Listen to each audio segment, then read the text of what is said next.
Salut tout le monde, ici Valentin Navet pour Trollist. On est toujours à Lyon, à Octogone 2026 et je suis en compagnie du plus grand des super-héros, Batman. Blattman vous salue. Blattman est très heureux de vous accueillir Et Batman par dans la troisième personne.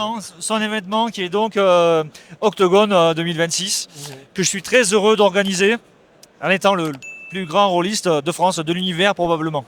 Voilà. Évidemment. Merci de m'interviewer. Ouais, d'ailleurs, ça devrait s'appeler Blattogone. Blattogone, ouais, je pense que ça serait une bonne. Blattogone, Voilà, mais bon, l'année prochaine, je ferai ça, Blattogone. Évidemment, évidemment. Et donc, Batman, quelles sont les nouveautés que tu as à nous donner? De quoi veux-tu nous parler aujourd'hui? Alors, outre la gamme donc Insectopia qui a maintenant 6 extensions, Omega qu'on ne présente plus, ou Sapinca concernant les Incas, il y a les prix ultraviolettes psychédéliques bien sûr qui sont toujours là, hein, donc on est dans la créativité, on est dans l'originalité dans le jeu de rôle. Ouais. Et je tiens à te présenter différents jeux qu'on est en train de porter. Mhm. Parmi tous ceux qu'on est en train de porter, il y a des choses qui arrivent, notamment donc Notre Ombre. Alors, attends, est-ce que Voilà. je veux que- Alors c'est un premier livret donc Notre Ombre, qui est une présentation de ce jeu, qui est un jeu de drama et d'aventure. Alors je vais t'expliquer pourquoi c'est un jeu de drama et d'aventure. Premier livret, donc il y aura plein d'aventures comme ça, hein, sous ce format 16-24 qu'on va éditer. Et l'idée, c'est que tu vas jouer des aventures de science-fiction. Des aventures de science-fiction dans lesquelles tu vas jouer des pré-tirés. Ces pré-tirés, ils ont des ombres, des problématiques qui vont se réveiller au fur et à mesure du scénario. Et tu as un système simple avec 3D10. Tu vas utiliser ton aplomb, ta détermination, par exemple, pour résoudre les actions. Et au fur et à mesure, suivant tes jets, tu vas avoir des ombres qui vont arriver et qui vont révéler des tensions que tu as en toi. Est-ce que tu as peur des fantômes? Est-ce que tu as perdu un ami et que tu vas avoir... voilà. Alors on a des gens qui troublent notre perception, mais ce n'est pas grave. C'est pas grave. Est-ce On que... enchaîne, on enchaîne. Donc ça va se révéler au fur et à mesure du scénario et tu vas jouer une expérience catharsique parce que le scénario va révéler aussi ses points d'ombre. Voilà, et c'est toute cette aventure que tu vas jouer. Tu joues un pré-tiré et ces aventures sur 2-3 séances très intéressantes avec une aventure poétique. Mhm. Il y a science-fiction, tu vas essayer de comprendre ce qui se passe dans cette aventure. Il n'y a pas vraiment d'univers, Ouais. il y a des scénarios avec des univers différents et tu vas comprendre ce qui se passe à l'intérieur. Il y aura des dilemmes et tu vas incarner ces personnages et le choix de l'incarner comme tu veux. C'est pas du culte où c'est brutal, dur, c'est poétique. Tu vas vivre ton aventure et vivre. Ouais. Donc c'est vraiment du genre personnage driven, character driven, genre à fond quoi. Voilà, ouais. Tu as un personnage que tu vas incarner et tous les 4 personnages qui sont là, ben, ils vont avoir leurs petits secrets aussi et leurs petites tensions. Mhm. Et ça va créer vraiment lors de la partie, une union entre les joueurs Mhm. qui vont essayer de s'aider dans leur expérience catharsique aussi. Ok.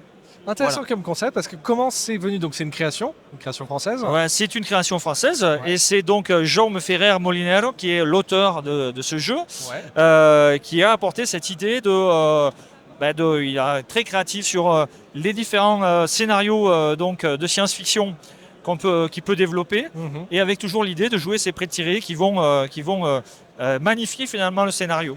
D'accord. Voilà, c'est d'accord. ça l'idée. Ok. Et donc est-ce qu'il y aurait, parce que pour l'instant c'est un petit format, est-ce qu'il y aurait, ce serait quoi la suite de ce Alors, ce genre de c'est format? une présentation, tu as un format à 15 euros, tu as le livret. Ouais. Il est téléchargeable sur le site Odonata Édition, ce premier livre de jeu. Ouais. Et après, on aura toute une gamme de scénarios avec chaque fois ses pré-tirés. Donc, on aura un livre de base assez court avec chaque fois des nouveaux scénarios avec chaque fois des pré-tirés. Et donc, c'est en développement. Ok. Donc on pourrait imaginer après un recueil ou quelque chose comme ça ou? Alors on aura des recueils de scénarios qui Ouais. vont être présentés comme ça. On aura donc un premier livre de base et après différents recueils de scénarios avec mode campagne, quelques scénarios. Et on va couvrir différents univers de science-fiction et les revisiter finalement avec cette sauce Ok. intéressante. Intéressant. Mais intéressant comme petit concept. Est-ce que tu aurais d'autres concepts, d'autres choses à nous montrer? Et oui, bien sûr. Alors, on a aussi alors je vais prendre ça. Donc, Insectopia. Insectopia, on a la première présentation, on a eu l'illustration dernièrement, donc il y en a une partie ici également, c'est un écran. Un écran qui est réalisé par Agathe Pitié. Alors, avant ça, je te coupe. Dis-moi. Est-ce que tu veux me parler de dire un peu ce que c'est Insectopia, présenter Insectopia pour ceux qui ne connaisseraient potentiellement pas? Insectopia, c'est un jeu d'intrigue et d'aventure dans lequel tu vas jouer des super-héros miniatures. C'est Tolkien, c'est le Seigneur des Anneaux, revisité avec un lore immense. 6 extensions, un livre de base qui a fait ses preuves. 6 extensions où on va rentrer dans cet univers particulier, où on va jouer dans un médiéval fantastique. On va jouer des civilisations d'êtres, donc des insectes évolués, d'une vingtaine de races qui ont ces particularités, leurs confrontations. Et donc, l'idée, c'est qu'on va jouer des animistes au départ. Donc, des animistes qui croient au dieu de la nature et qui se confrontent à ceux qui croient aux humains qui avaient la science, la technologie et des religions monothéistes. Voilà, c'est vraiment un univers particulier, créatif, que l'on a développé avec un système de jeu où on a 20 races jouables, plein de métiers, 8 formes de magie. C'est une licence qui dure depuis un moment, Insectopia. Oui, alors en fait, les 10 ans d'Insectopia, de la sortie du premier volet d'Insectopia, qui a été bien fêté depuis 10 ans, puisqu'on a, comme je te le dis, donc, le livre de base, mais aussi 6 extensions, 2 scénarios avec 22 scénarios, une campagne en 400 pages, Aranbara, qui est donc une cité complètement décrite, et puis les lézards qui sont là. En fait, les lézards, c'est le contexte pour jouer le danger des lézards, mais c'est un petit spin-off parce que c'est un livre de base aussi, tu peux créer des lézards et jouer des lézards dans un univers qui est développé aussi dans la même structure que le livre de base et que Insectopia, comment ça a été réalisé. D'accord. Et en plus, Insectopia, la gamme est terminée maintenant, il me semble, ou non? Alors, la campagne à 2 volets boucle finalement l'univers d'Insectopia, transforme l'univers d'Insectopia, et on mijote pas mal de choses pour faire la suite. Voilà.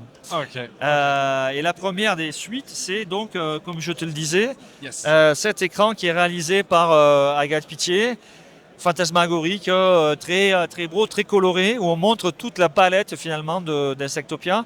Superbe écran en 3 volets, donc paysage, avec plein d'aides de jeu et des scénarios. Des scénarios qui font être placés juste après finalement la campagne, après la manière dont l'univers a été remodelé. Ok, donc un petit teasing de ce qui pourrait arriver bientôt. Ce qui va arriver bientôt, on va faire un financement en juin ou en septembre. Voilà, on va voir quand est-ce qu'on va faire ça. Mais voilà, les scénarios sont prêts, on a l'illustration de l'écran, les illustrations, donc on est prêt à lancer ça. Voilà. Nice. Voilà. Cool. Très belle chose pour Insectopia. Est-ce que tu aurais autre chose encore? Tu dis? Est-ce que tu aurais autre chose encore? Ah, mais oui, j'ai encore autre chose. Hop, je sors de mon... il est fabuleux, il a sorti de sa poche ce fabuleux ouvrage. Alors, on est en train de préparer un livret de découverte pour Résilience, le retour des saisons. Alors, je vais le montrer comme ça. Donc, voilà, c'est Résilience, le retour des saisons. C'est un jeu néolithique féerique où tu vas jouer des personnages qui sont dans un univers où les saisons sont complètement détruites et erratiques. Et tu vas appeler des nymphes des saisons pour recomposer finalement cet univers et rééquilibrer la nature. Et tu vas jouer avec la nature. Et pour magnifier ce principe, qui est un jeu d'aventure, voilà, avec des dilemmes également, voilà, sur comment finalement on va recomposer la civilisation. Pour magnifier ça, on a un plateau central où les gens jouent de manière collaborative, ils vont semer les graines du renouveau dans un plateau central et on va vivre une aventure qui va interagir également avec le scénario, comment c'est fait. Donc construction d'univers en plus de construction d'aventure. Construction d'univers en plus de construction d'aventure. En fait, tu as le scénario typique, tu arrives sur une situation où il y a une problématique de vie commune avec différentes peuplades et tu vas essayer de rééquilibrer, retrouver de l'eau, retrouver de la nourriture, concorde avec les gens, parce que ce jeu, c'est la concorde avec la nature et avec les gens. Et tu vas essayer de recomposer ça, mais c'est toujours un dilemme, parce que la nature est toujours un choix. Ok. Un choix, tu vas avoir du dilemme sur est-ce que si je recompose ça, ça déséquilibre autre chose. Et voilà, c'est tout ça l'idée, c'est collaboratif, tu joues ensemble contre quelque chose et voilà, et souvent à la fin tu fais un choix pour recomposer cette civilisation ou cette peuplade et voilà, et en espérant faire venir les nymphes qui vont t'aider dans ton aventure. Ok, et ça c'est prévu pour quand? Sous quel format? Alors on va avoir un mois de juin, d'ici l'été, on va avoir un livret découverte, donc résilience. Et puis progressivement on va en parler, et on fera un financement d'ici la fin de l'année. Comme notre ombre, on va faire un financement d'ici la fin de l'année. Ouais, Voilà, ok. on va parler de nos projets, avoir un livret. Venez sur le site Odonata, on a tous les livrets de découverte. Voilà, venez tester nos jeux, ils sont en libre utilisation. Et puis après, donc, on va financer ça. Nice, Voilà. cool. Est-ce que Ouais. tu as un dernier petit mot de la fin? Alors, le dernier petit mot de la fin, c'est on est à Octogone aujourd'hui. Venez nous voir, venez voir Blattman. Et je ferai, mon cher, une petite jingle de fin, n'est-ce pas? Oh mon dieu. Eh oui, car l'Alain Delon du jeu de rôle français est tenu de faire ce jingle. Blattman, Blattman vous salue. Et vous embrasse très fort. Et moi j'accompagne pas là-dedans, hein. Mais je vous embrasse quand même très fort. Au Merci revoir. à tous d'avoir vu. Merci. Passez une bonne salon, bonne journée, bonne soirée, etc. Salut tout le monde. Salut.